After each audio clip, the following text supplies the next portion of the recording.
आपला तो बाळ्या असतोच की नाही. कारण देवाने तुम्हाला आपला म्हटलेलं आहे. देवाने आपला म्हटलेलं आहे. ह्या पदयात्रेतले सगळे आम्हाला ईश्वरीचे राजकुमार दिसतात. कोणी कसाही वागला, कोणी कसाही चालला, कोणी कसाही पाळ्यात घुसला, कोणी मध्येच रांग सोडून डबल पाळं घेतलं तरी तो आम्हाला आवडतो. का आवडतो? का आवडतो? तो आमच्या देवाचा आहे.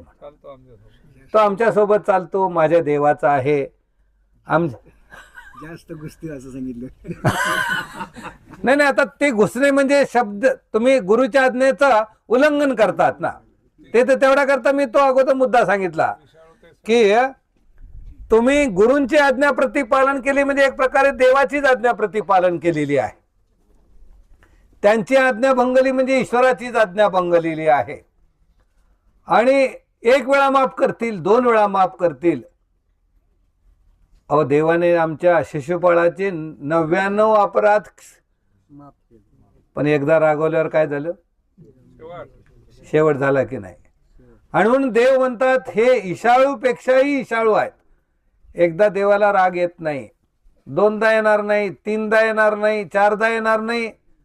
अरे पण हे नाठाळा गाठाळा, कधीतरी स्वारी तरी म्हण, कधीतरी त्याच्याविषयी अप्राप्ती तर भाव. चुकलं म्हणून देवाजवळ तरी कबूल कर, नको माणसाजवळ कबूल करू.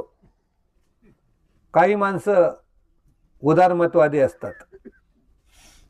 एखाद्याच्या पट्टीला पाय लागला ना तरी आमच्यामध्ये प्रसव मोडण्याची पद्धती आहे.